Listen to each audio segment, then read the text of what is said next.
mwingine ambaye ninamshukuru Mungu kwa sababu amekuwa mwema katika maisha yangu. Na leo ni siku ambaye nataka kuwakaribisha katika channel yangu katika mtandao wa YouTube ambaye kinaitwa Sayuni TV 62. Maana yake ni sitakaa kimya, ni kwa ajili ya Sayuni. Njooni nyote tubarikiwe pamoja. Ni siku ambaye ameiteua Mwenyezi Mungu, ni kwa ajili yangu kuweza kutangaza injili yake. Na maandiko yanasema ya kwamba chochote ambayo uliweka maagano naye Mwenyezi Mungu, usije ukakiwacha ama ukakibadilisha.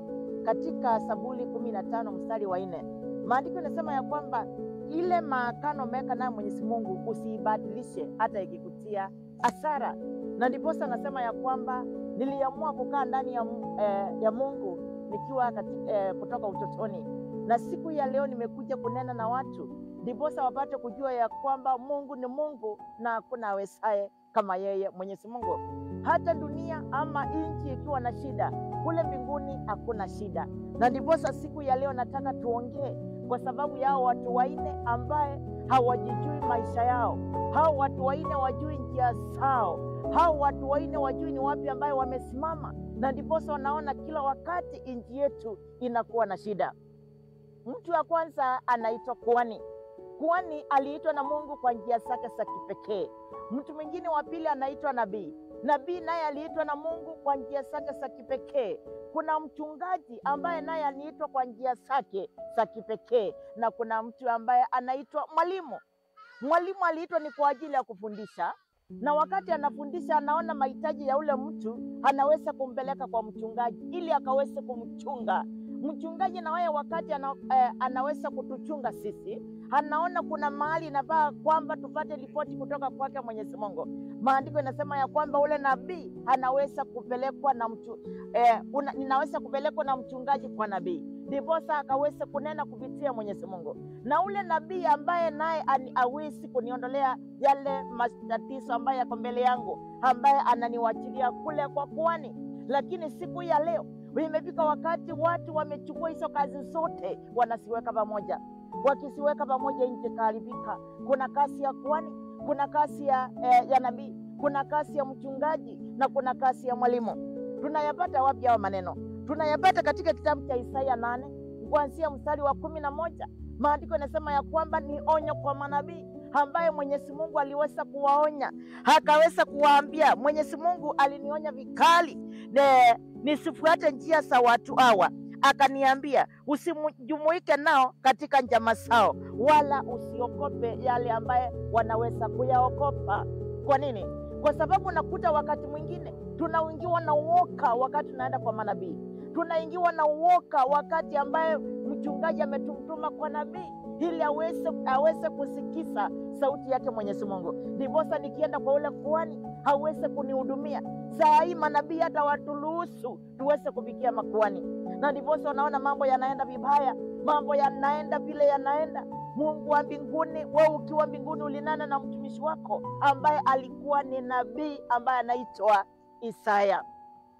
Mstari wa 12 akasema, usiokope yale ambaye wanaoyaokopa, nitambue mimi peke yangu, Mwenyezi Mungu wa majeshi. Kwa mtakatifu utayaokopa na kunicha mimi peke yangu. Saa hii tumeacha kuokopa watu. Saa hii tumeacha kuokopa Mwenyezi Mungu, tukaanza kuokopa watu. Saa hii tumeacha kuokopa neno lake Mwenyezi Mungu. Hata unasikia watu wanasema ya kwamba hili neno liliandikwa na mtu, lakini tunasahau ya kwamba ni Mwenyezi Mungu ambaye aliumba ule mtu ambaye aliweza kuandika ile neno. Kitu tunajua ya kwamba ambaye iliandikwa kupitia Roho Mtakatifu. Na ndiposa maandiko yanasema ya kwamba tuweze kumcha Mwenyezi Mungu peke yake. Tuache kuangalia Biblia ilitoka wapi. Tuache kuangalia Mungu alitoka wapi. Wakati mwingine nilisikia watu wakisema ya kwamba hati Mungu ni mawazo. Mungu si mawazo. Mungu alituumba. Angalia, anatukabili kifo kila siku. Anaweza kutulinda katika Zaburi 44 mstari wa 22. Anasema ya kwamba tunalala kama tumekufa na tunaamka kwa mkono wake. Lakini leo hii tunasema Mungu ni mawazo. Mungu anasema ya kwamba sisi ambaye watu ni manabii waweze kusikiza sauti yake Mwenyezi Mungu, waweze kumcha Mungu peke yake bila kuangalia mtu mwingine.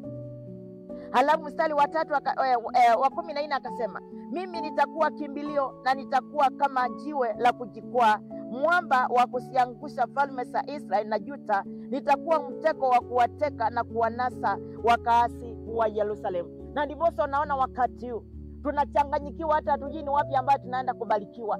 Tunachanganyikiwa kwa sababu wale manabii wanatuambia vitu ambaye zinatuweka uoga, na tuna ile uwezo wa kusimama kama nguzo yake Mwenyezi Mungu, tukijua ya kwamba kuna Mungu anayetoka juu mbinguni ambaye anaweza kutuangalia kwa wema. Anasema wacha Mungu awe kimbilio letu. Hako na uwezo wa kuwanasa hao ambaye wanakuja mbele zetu. Hako na uwezo wa kuwanasa hao watafanya tusiendelee. Huyo Mungu wake Mungu akae katika mlima wake wa Sayuni. Mstari ni wa 15 akasema, watu wengi watajikwaa, wataanguka na kubondeka, watanaswa katika mitego na kuchukuliwa mateka.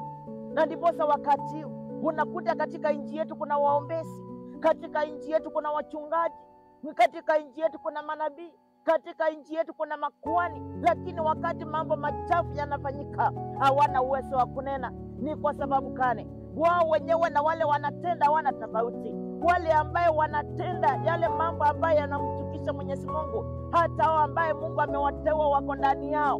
Na Yeremia 23 mstari wa 1 maandiko yanasema, ole wao wachungaji wanaotawanya kondoo zangu, kwa sababu hasira yangu ikishuka nitaweza kuwaangamiza wote. Wewe ambaye umeitwa na Mungu, wewe ambao umeitwa na Mungu, wewe ni mwalimu, wewe ambao umeitwa na Mungu, wewe ni mchungaji, wewe ambao umeitwa na Mungu, wewe ni nabii, wewe ambao umeitwa na Mungu, wewe ni kuhani. Unafanya kazi ukiwa umesimama wapi? Huwezi ukafanya kazi ya Mwenyezi Mungu ukiwa umesimama mahali ambaye ni pachafu. Maandiko yanasema ya kwamba anapendeza na watumishi ambaye ni watakatifu. Oi Mungu wa mbinguni, naomba ukatuone kibali machoni mwako.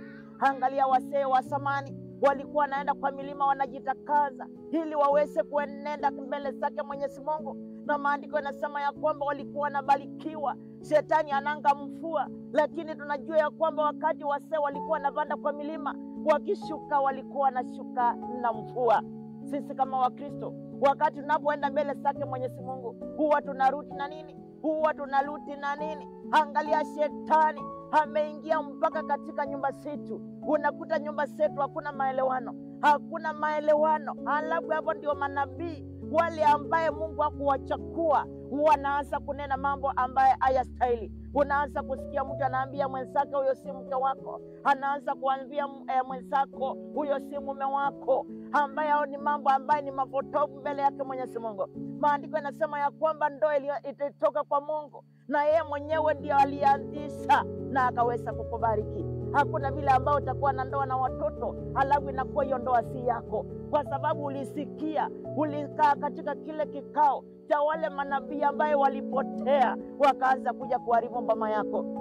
Na ndiposa kila wakati nashindanga nikiambia watu, uangalia mchungaji ambaye ni mwema anayempendeza Mwenyezi Mungu. Angalia nyumba yake, angalia watoto wake, angalia yeye na majirani vile wanakaa. Utaona kweli huyo ni mcha Mungu. Utajua ya kwamba huyu ni Mungu, ni mtu ambaye amechaguliwa naye Mwenyezi Mungu. Katika kitabu cha Yoeli 2 maandiko yanasema ya kwamba walivyo wengi makuhani wanajitokeza, hivyo ndivyo naye Mwenyezi Mungu anaachilia aibu kwao. Na ndipo unaona siku ya leo tukiamka tunasikia aibu kutoka pale ambaye ni ya mtumishi wake Mwenyezi Mungu, kwa sababu hakuna wale manabii wameona ile jambo yakikuja kwa lile kanisa, ambaye kuna manabii wanaona lile jambo ambaye linakuja kwa ule mchungaji, waweze kumuombea, waweze kumuonya, apate kumwokoa Mungu Mwenyezi Mungu. Wewe ndugu yangu, dada yangu, wakati wewe unaishi hapa ulimwenguni, huo unamcha nani? Huo unamcha mtu? Huo unapendeza nani? Huo unapendeza watu badala ya kumpendeza Mwenyezi Mungu? Kwa sababu maandiko yanasema ya kwamba katika Isaya 46 mstari wa 16, hata kama mama aliyekunyanyesha atakuacha, mimi Mwenyezi Mungu sita. Hivyo ndivyo Mwenyezi Mungu anavyosema. Ikiwa wazazi wako walikuacha, hata ingawa walikunyanyesha, yeye mwenyewe hataweza kukuacha, kwa sababu amekuchora katika kiganja cha mkono wake. Anaona kuta zako daima. Kama huyo Mwenyezi Mungu ndio anaona kuta zako daima, ni nini ambaye nakufanya uokobe watu? Ni nini ambaye nakufanya uokobe mambo ya ulimwengu? Kabiliana nayo ukiamini ya kwamba Mungu ako pamoja nawe. Katika Zaburi 91 mstari wa 11, maandiko yanasema ya kwamba nitaachilia malaika wangu wakulinda popote uendapo. Ni nini ambaye huwa tunaokopa? Tuache kuokopa manabii, tuache kuokopa ambaye ni wachungaji, wale ambaye wanaharibu nyumba zetu, wale ambaye wanaharibu maisha yetu. Tusiye tukawaokopa, tuweze kumwokopa Mungu mwenyewe, kwa sababu Mungu ako katika mlima wa Sayuni. Anaangalia kuta zetu daima, anaangalia mienendo yetu, anaenenda pamoja nasi kutoka kusaliwa. Halikujua ukiwa katika tumbo la mama yako. Aliambia Yeremia, nilikujua hata kabla hujasaliwa. Ni kwa nini sisi wenyewe tumeanza kuingiwa na uoga? Hatusitaki kufanya hili jambo, basi ataweza kuniona. Wacha kuokopa pasta, okopa Mungu. Wacha kuokopa nabii, okopa Mwenyezi Mungu. Okopa aliyekuumba, kwa sababu yako na uwezo, na anakuangalia kila dakika, na anakutazama kila dakika. Na maandiko yanasema ya kwamba anaenda kufanya kitu kipya sasa. Hata kama umeishi katika jangwa, wacha kuokopa maisha hayo, kwa sababu Mungu ako upande wako. Maandiko yanasema ya kwamba Mungu akiwa upande wangu, ni nini ambaye nitaweza kuokopa? Ukisoma katika Yeremia 15 mstari ni wa 26 na 27, maandiko yanasema ya kwamba aliweza kuongea na mtumishi wake Yeremia, na akamwambia ya kwamba simama imara. Ukiangalia mstari mlango wa 15 ambaye ni mstari wa 20 na 21, alisema katikati ya watu hawa nitakufanya kama ukuta wa shaba, watabikana nawe lakini hawatakuweza. Tunaokopa nini? Ni nini ambaye imetulemea? Ni nini ambaye imetusukuma? Yote yaweke katika mikono yake Mwenyezi Mungu. Enda mbele za Mwenyezi Mungu uweze kuselenda, uambie Mungu, nimetangatanga katika ulimwengu, lakini sijaona mahali ambaye ninaweza kubarikiwa, lakini nikimkaribia huyo Mwenyezi Mungu anaweza kunionekania. Ukisoma Yeremia 23 na 23, anasema mtafuteni Mwenyezi Mungu aliye karibu, wala sio Mungu aliye mbali. Lakini tumeanza kutafuta Mungu aliye mbali. Ni kwa nini? Ni kwa sababu hekima yetu iko chini, kwa sababu hatuna watu wa kutulisha ile hekima iweze kwenda juu. Jehova Mungu wa mbinguni, tupate kukujua zaidi. Hosea 4 mstari wa 6, maandiko yanasema ya kwamba watu wangu wanaangamia ni kwa kutonijua. Na ninaamini ya kwamba ukiwa mahali uliko Mungu wa mbinguni, katika mlima wako mtakatifu, mlima wa Sayuni, wewe ni Mungu unatutazama, wewe ni Mungu unatuwasa mema wala sio mabaya. Hebu angalia vile aliambia Yeremia 29 mstari wa 11. Hata kama Yeremia alikuwa kolokoloni, alimwambia usijali, kwa sababu ninakuwasa mema. Leo hii mtu ako kolokoloni, halafu naenda kumwambia kweli Mungu anakuwasa mema. Anashangaa, na kama Mungu ananiwasa mema, kwa nini niko hapa kolokoloni? Angalia yote ambayo uko kolokoloni ni kwa sababu ya shetani. Angalia mahali umeweka kwa giza na huyo mwovu shetani. Mtangazie ya kwamba wakati wangu wa nuru umefika. Katika kitabu cha Mika 7 mstari wa 8, anasema ya kwamba usifurahie wakati nimeanguka, kwa sababu nitaamka tena. Usifurahie wakati ambaye niko katika giza, kwa sababu Mwenyezi Mungu ndio mwanga wangu. Mlango wa 14, mlango wa 7 mstari wa 14, maandiko yanasema ya kwamba mtumishi wako anaitwa Mika ambaye alikuwa ni nabii, alikwambia Mwenyezi Mungu, lisha watu wako kwa bimbo yako ambaye ni msalaba, ambaye Yesu alisulubishwa. Na ninaamini ya kwamba huu ujumbe ambaye niko naye siku ya leo unaenda kuokoa moyo wa mtu.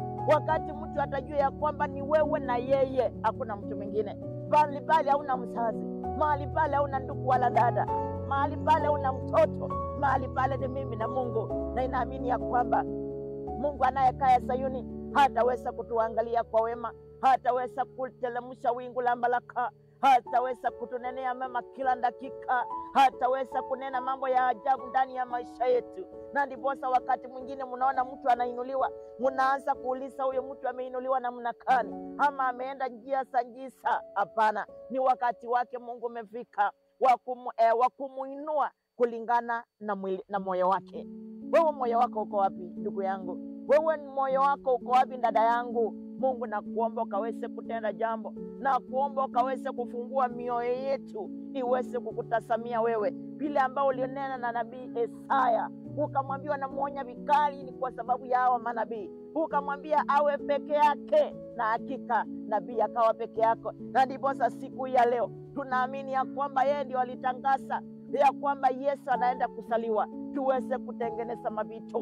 Mungu wa mbinguni tuonekanie, tujue ya kwamba tuko na uhusiano mwema na wewe, wala si mwanadamu, na inaamini ya kwamba utatenda. Tuache kuwekwa woka, tuache kupewa vitisho. Kuna Mungu wa mbinguni umenena. Daudi akanena katika Zaburi yote 91 mistari 16, anatuonyesha vile ambayo tunakaa ndani ya Mungu. Haituonyeshi vile tunakaa ndani ya mtu, kwa sababu wewe ni Jehova. Jina lako litukuzwe na jina lako likainuliwe, kwa sababu wewe ni mweza. Na inaamini ya kwamba ujumbe utaweza kukuinua, ujumbe utakufundisha mema, kwa sababu Mungu yupo katika mlima wake mtakatifu, mlima wa Sayuni. Amen and amen and amen.